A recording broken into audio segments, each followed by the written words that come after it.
What's up, you guys? It's your girl Missy Magic, and I'm back with another episode. To my new people, hey y'all, I'm Missy Magic. To my Magic Beauties, welcome back, y'all.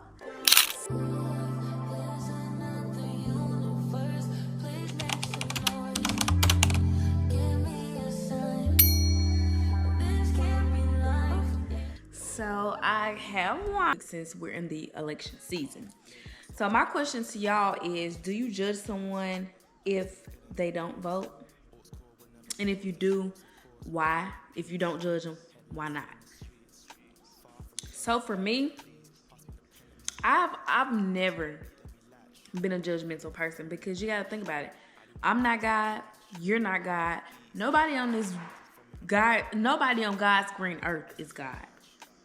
There's only one God. So there's only one person that has room to judge somebody else. So I don't judge people if they don't go vote. However, I feel like people should vote, because that's your say-so in what potentially happens in the future. But I can also say, I feel like a lot of black households didn't, teach their kids to grow up and vote so that they can have a say-so and so that they can have a voice. So that I feel like a lot of black people don't vote. But I don't judge anybody because they don't vote, Everybody has a choice, but I do think people should, take advantage of voting, because that is your voice. That's your time to kind of make a change, make a difference. Now, that doesn't mean that the person that you're voting for is going to do everything that they're saying that doesn't mean that the person that you're voting for is going to do exactly what they say they're going to do when they get into the White House. However, that's what all presidents, they got to make it sound good so that you can vote for them. Come on now. That's how I go. But it makes you feel better, like once you do start seeing a change in the future. Oh, well, I voted for this person, and maybe if I didn't vote, the other candidate would have possibly won, and maybe life wouldn't look how it looks. So no, I don't vote. I do vote. This is gonna be my third time voting, but I don't judge people who don't vote, and I feel like you shouldn't either. But everybody has their own views, so some people you can judge, but I feel like no one has room to judge. So why judge? Just educate people. Like, if they don't vote, educate them on why you think they should. Try to change their perspective instead of judging them. That's where people go wrong. Y'all try to judge people instead of giving them insight on the situation, Okay, my next topic is comparison of black women on social media. That grinds my gears. And you can even see it if you go to the Shade Room's Instagram.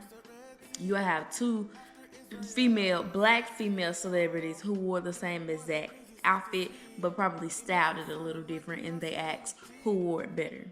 Like, that, I would say, is probably like just friendly competition. But when I have never seen a race like ours that is in so much competition with each other. If we all would just help each other out and stop looking at each other as competition, we will be so much further in life as a race, like as a whole. Our nationality as a whole, we will be so much further in life. I don't understand why everything is a competition with black people. It's just it's sickening, honestly.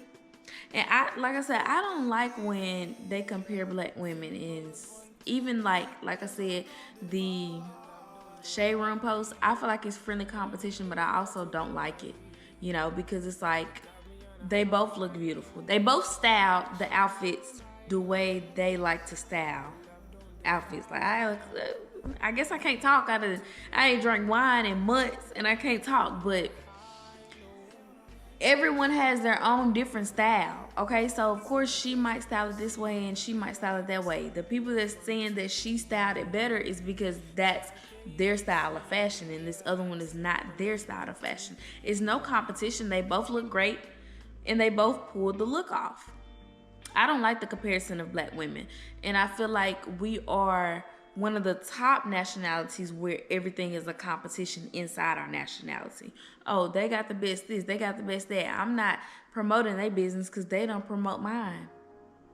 One thing about it, and I was just telling myself this, like a lot of small YouTubers that I watch, and like I'll watch them and I'll comment, but I never see them in my comments.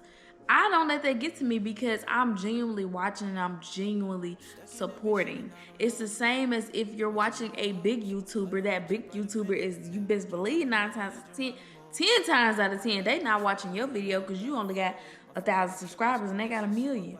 So you got to look at it the same way.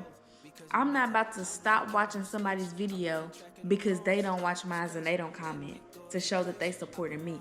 If I like your content, I'm going to watch it regardless of if you're commenting on mine or not, because then it just gives hater vibes. Like, oh, well, she ain't commenting on mine, I'm not commenting on her. Guess what? At the end of the day, I am going to be blessed because I am genuinely supporting someone. And I feel like if all black women had that mindset, you would go so much further in life. Who cares who doesn't like your pictures? Who cares who doesn't comment? Who cares who doesn't watch your content? You know, at the end of the day, you are going to be blessed as long as you continuously stay genuine. You are going to reap blessings. So I don't like comparison of black women, especially on the internet. Like trying to put black women against each other. I don't like that at all. And like when they compare black women, like you never know what kind of insecurities someone deals with off of the internet. So yeah.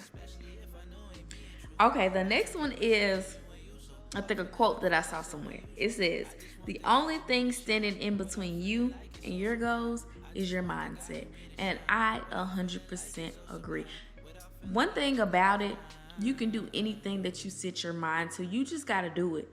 You got to think it in your mind, write it out somewhere, and start doing it. Start doing it. Literally, the only thing that stops people from doing things that they want to do in life is their mindset. If you have a negative mindset, don't ever think that you're going to do something great in life, because it starts with your mindset. If your mindset is negative, how do you expect you to grow in life or expect you to accomplish things in life? It starts with your mindset. Have a positive mindset. Speak things into existence. You know, tell yourself daily affirmations so that those things can start to come true. You manifest that life. Manifest what you want, okay? You speak it. The tongue is a powerful thing now. You got to use it right. Use it correctly, okay? So, yes, I think the main thing that stands in between people and their goals is their mindset. It all starts with your mindset, how you think, your perspective on things. It's okay to change your perspective on certain things so that you can go somewhere in life, you know, or, you know, get certain things done, you know, or even have a better conversation with someone because you change your perspective. Like, I'm telling you, change your mindset. Once you change your mindset, you start speaking those things into life. Speak life over yourself, okay? And start manifesting the life that you want. And I'm a prime example of that. I made a video, and I talked about this in my last sit down video where I gave an update on me living in a new state. I manifested this life the beginning of the year. February, I dropped the video manifesting how I was gonna get a new job. I was gonna get my own place. I was gonna move to a new state and city, because before I even met my man, well, I met my man like 15 years ago, but before we started dating, I already had all this in my mind. I'm moving to a new city and state. I'm getting a new job, a new career, and I'm gonna get my own place. So it didn't look like how I thought it would look like, but God still blessed me, and I still got everything that I spoke into the atmosphere that I wanted. Told you, the tongue is a powerful thing. Okay, the next one is a question. Is it possible to be in love with multiple people for different reasons? Now, this one, I feel like it depends on the person. Some people can be in love. Well, you know what? Yes, I think it's possible because the question didn't say that you could be in love with two people at the same time for different reasons, which I think that could be possible too, depending on the person. But yes, I absolutely think you can be in love with multiple people for different reasons. The things that I love about Bay is probably completely different than somebody that I dated in the past because Bay's a real man. Now, that's no tea, no shade. And don't let anything tie you down. Have your fun, okay? Have your fun. That is my advice to any young girls in their early 20s. Okay, 3 financial tips you would give to anyone, any age. My first piece of advice would be build your credit regardless of your age. You can be 35, but I don't see how you can be 35 with no credit because credit is the new money. That's my first piece of advice is build your credit. Start your credit. Work on your credit, however you want to put it. Okay? Because like I said, credit is the new money. Half the time you can have a good job, be making $300,000 a year. And sometimes some dealerships will turn you down just because you don't have a credit score or your credit score is not high enough. They don't care about how much. They know you can pay it off because you make the money, but they want to see that credit too. There are some dealerships that will turn you down despite how much money you make. So build your credit, start your credit, okay? My second advice would be save your money. Save your money. Save it for a rainy day or save it for a trip or save it for something that you want to get, a gaming system or a camera, whatever the case may be. Save your money because one thing about it, we never know how tomorrow looks. We never know how tomorrow looks. That's like at the beginning of the year. I've had my car 6 years now. It just gave me car trouble at the beginning of the year. I had money saved up and my mama helped me as well. And that was the only reason that I was able to afford to put my car in the shop. I needed a new battery and a new, what was it? I don't know, it was a battery and something else. And I came out of pocket, I think $1,000. And I think I still had money to get me to my next paycheck. So just, save your money. You never know what's going to happen. Because like I said, we don't know how tomorrow looks. Anything can happen. And you want to be prepared. So save your money. The last tip that I would give would be to invest your money. That's something that I'm working on. I tried to invest like 4 years ago and it did not work out. It was a loss for me. But that's the thing about it. I'm not afraid to take risks. I'm going to invest some more money next year. Like, scary money don't make no money. And that's just that. That's just that on that. So invest your money. Find different things. There's so many different things that you can invest your money in to make you more money. The goal is to have a passive income. Passive income is when you make money in your sleep, which some of y'all might be doing if you on YouTube consistently and you monetize. So invest your money. Those are my 3 financial tips. Let's see. 3 key things to a healthy relationship. Number 1 is trust. Because think about it. If anybody watching my video and you don't trust your partner, baby, leave. Leave. What's the point of being with your partner if you don't trust them? I never understood that. So I say trust. My number 2 would be communication. Communication can really take you a long way. A long way. Me and Bae communicate so healthy, and I just love that for us. Like when we have a disagreement, sometimes we do be going back and forth because I'm not listening to what he's saying. I'm just hearing him, and vice versa. He not listening to what I'm saying. He just hearing me. So sometimes we do have to, go back and forth so we can get to the bottom of the problem. But I feel like every time me and Bae has a miscommunicate, or if me and Bae ever have a problem in our relationship, I feel like it's never big for one. And 2, our communication is so strong that we can get through whatever. Like, whatever. And so, if you got outsiders that's trying to break y'all up, you and your partner need to be so strong together that nobody can do that. Unless one of y'all are out here, doing things that y'all don't need to be doing. But communication will be my number 2. And 3, I would say respect. Because if you respect your partner, certain things won't be done, certain things won't be said. Yeah. I would say those are top 3.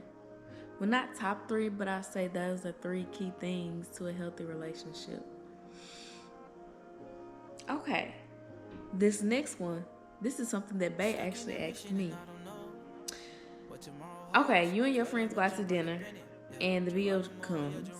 Do you expect your man to pay for you and your friends? Say you got 8 friends. So it's 8 friends including you. You expect your man to pay for you and them 8 friends? First off, whose birthday is it? And mind you, it's your birthday, my birthday. As in my birthday, and I got 8 friends. And my man's supposed to be paying for me and my 8 friends. First and foremost, I'm gonna say I have friends that are not like that. So my friends wouldn't even expect my man to pay for their food. Now, if we're in a position financially to where my man can pay for me and my 8 friends, and he want to do that on his own, I'm going to let him. I'm just be like, okay, babe, that's cool. But if my 8 friends expect my man to pay for their food, we won't be friends anymore. Because how do you expect my man, unless y'all must be having sex with my man too? My man must be y'all man too. Cause why y'all expecting what I'm expecting? That don't make no sense. I'm not gonna say that I would. I don't know. We actually might stop being friends because I feel like that's a respect thing. Like, who raised you? Like, you come to this birthday dinner and you order lamb chops and you order everything that you don't order when you by yourself because you think somebody else is gonna pay for it. I feel like I would, cut ties with them. And it won't be like, oh, I hate them. No bad blood, but that is just disrespectful. And then the video that they showed me is literally like these girls is like going crazy on this man, like talking crazy to him and everything. Like, why are y'all so entitled? And that's one thing that's wrong with this generation. They feel like everything is supposed to be handed to them. They don't gotta work for nothing. A lot of females are like that. They feel like a man gotta do everything for them. But I know what kind of friends I got, and I know my friends would never expect my man to pay for them because that's my man, okay? Yeah.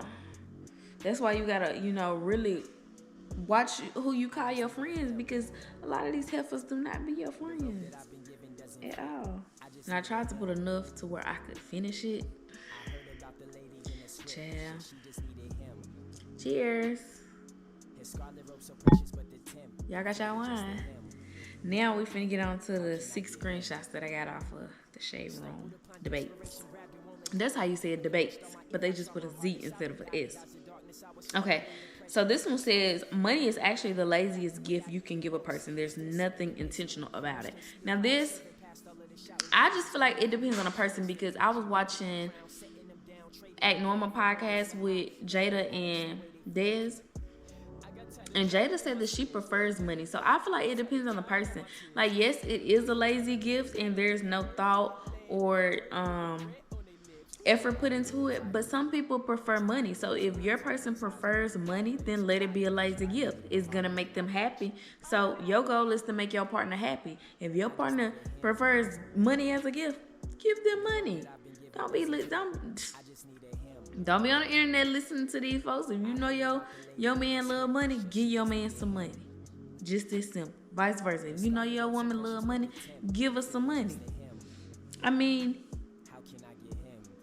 it is like, I don't want to say it's a lazy gift because that kind of makes it sound bad, but there is no thoughts that you have to put into it. So I would still do something like small, just to let them know, like, you care about them, The next one says, married or not, sitting on your man's lap at a family function in front of older people is very fucking crazy to me. Absolutely, like, that's disrespectful. If I'm in front of older people, like parents, grandparents, well, I won't say parents, but grandparents, like people 60 and older, you was not finna catch me sitting on my man's lap. One thing about it, I'm from Mississippi, and them old folks in Mississippi don't play. You have to have respect down there, okay? No, I would not do that. Like, I don't even think I would kiss my man and his lips in front of my grandmama or his grandmama or great grandmamas or granddaddies. No, that's just a level of respect thing. Especially like if you and your partner live together, like it's not gonna hurt you to not kiss them one time. Okay? Just tell them you love them just in case you know something happened. I'd rather have a man. He said, I'd rather a man have a felony than a baby mama. Baby. The baby mamas be going crazy, don't they? But I heard them baby daddies not no better, especially if they, still want you and the baby mama don't want them. Honey, I just, y'all can have that baby mama, baby daddy stuff. I'm 26, my man 27. Neither one of us got kids. That's perfect for me. Because I always told myself, my next serious thing, which the person that I talked to before, babe, he didn't have kids either, which was perfect. But before, I probably said this before the last person I was dealing with, no kids, because I've dealt with baby daddies. And trust and believe, 9 times out of 10, they still messing with their baby mamas. Messing with them as in sleeping with them. Yup, it ain't no co-parenting. Be a fool if you want to. So, me and babe work out perfect, because we don't got kids. My first child is going to be his first child. His first child is going to be my first child. It works out perfectly. I cannot do the baby mamas and the baby daddies. Kudos to y'all that can do it. And I feel like it's okay if the child is older, because 9 times out of 10, they done been let that go. Like, but if you talking to somebody that got a newborn, and I done it in my younger days, so don't be a fool. But they're saying they rather have a man with a felony than a baby mama. That's just so crazy to me. I don't really got no comment on that, but it's just so funny. But that baby mama, baby daddy mess be so crazy that some people might prefer a felony over somebody having a baby mama, baby daddy. That's crazy. Okay. Next one. A man will know if he wants to marry you 6 months in. He don't need 4+ years. And I absolutely agree with this, because I've watched several of interviews where men have, expressed when they knew their wife was going to be their wife. Bay has already told me that I'm the one. When was we talking? I think it was last month. He told me that I was the one for sure. So we talking about marriage. We talk about, I think I've sent him the kind of ring I want. We talk about weddings. We talk about all of that. So I 100% agree. A man does not need 4+ years to know if he wants to marry you or not. I feel like a man knows within the first year, honestly. Yeah, a man definitely knows. A man definitely knows. And I feel like if he stays with you 4+ years and y'all don't talk about marriage at all, then you're not the one. Or if he's like, brushes it off when you try to talk about proposals or marriage or kids or any of that, you're not the one. You're probably just a placeholder. And it sucks, but it's life. Last one. When your friend hires someone to do exactly what you do for a living and they put red flags, I'm kind of like, I'm not gonna say I don't see an issue with it, but I feel like sometimes, what if they like the other person's work better? I feel like it's cool if they like someone else's work better than their friends and go to that person and still supports their friend by like posting their business. But if you don't post the business after going to somebody, then I think that's where the problem comes in. But it's life, Take it with a grain of salt and move on. That should let you know how you should move with that friend. And then there's another, like, I guess somebody quoted the tweet and responded, and it says, when they happily pay someone else to do it but expect you to do it for free, that's a slap in the face, and they don't respect you, and you should cut ties with them or love them from a distance, because it might be a sister or a brother or a mother or a father, So yeah, that is it. This is it for this. Let's talk about it. Don't forget to like, comment, and subscribe. And I'll see y'all the next one.